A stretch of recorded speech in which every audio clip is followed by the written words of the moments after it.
The clock tower is a landmark in Hong Kong. It is located on the southern shore of Tsim Sha Tsui. It is the only remnant of the original site of the former Kowloon Station on the Kowloon Canton Railway, officially named the former Kowloon Canton Railway Clock Tower. The clock tower is located near Victoria Harbour off the foot of Salisbury Road. The structure of clock tower was built of red bricks and granite. The clock tower peaks of 44 meters and is topped by a 7 meters lighting rope. The top of the tower can be reached by a wooden staircase located within.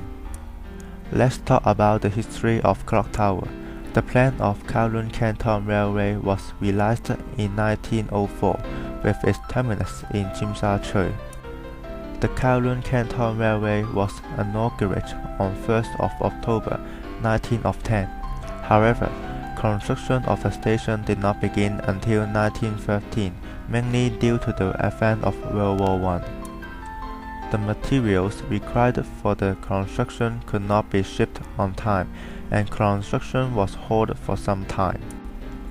The part of the station, together with clock tower, was completed in 1915, and the whole station on 28th of March 1916.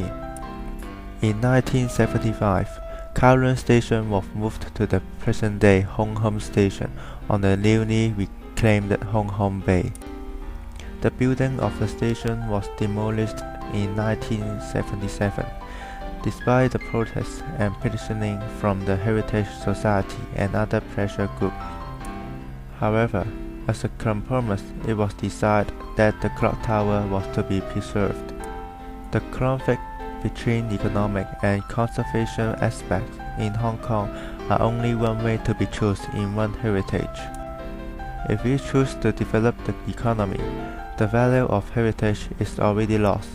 Even you keep the heritage, but we use it as a business way. The historic value of the heritage will be replaced by the business value.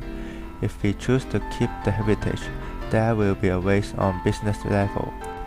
Hong Kong was lack of space to use, and every land are important because there will be a potential of develop for business use.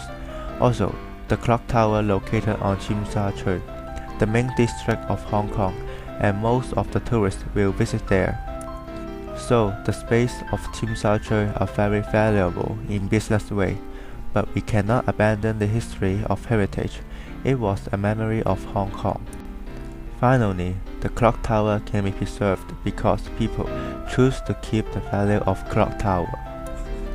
The measure should the government to carry out to ensure conservation of clock tower is very important because if we want to keep the clock tower in long term, there should be a policy to protect the heritage, and the policy must be carried out by the government.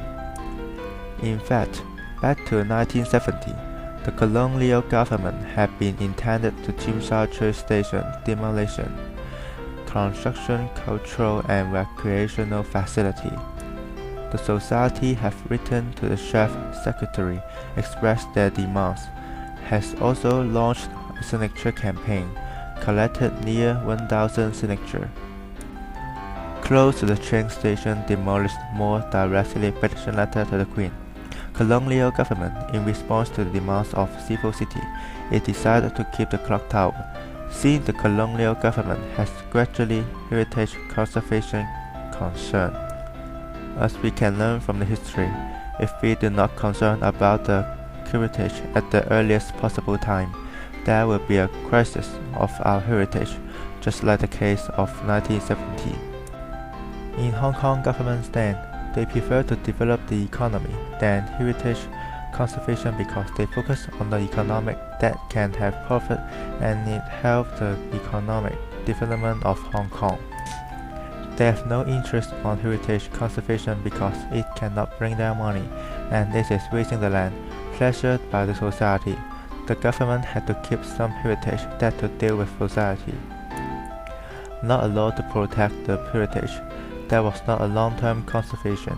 We cannot assure that there will be no another demolition on coming days. In monuments and heritage protector stand, They directly want to keep the heritage. They will have petition and demonstration to the government and hope the heritage can be remains. They also hope that the government can increase the public awareness of heritage conservation, like the advertisement or education. In businessmen's stand, they prefer use the land for economic use that can have profit. They do not care about the heritage can keep or not, as long as they can get benefit. Even they have business function in the heritage or the heritage have removed for the business building, they can still have profit. So they only focus on money, but they want the government to have demolition that can rebuild for economic use. In my opinion, I hope that the heritage conservation can be strongly developed because I think the historic value is very important for Hong Kong people. Hong Kong is too attached to the importance of money that makes them forget the value that the history gave us. I hope the government can set a law to protect the heritage and balance the profit on conservation and economy.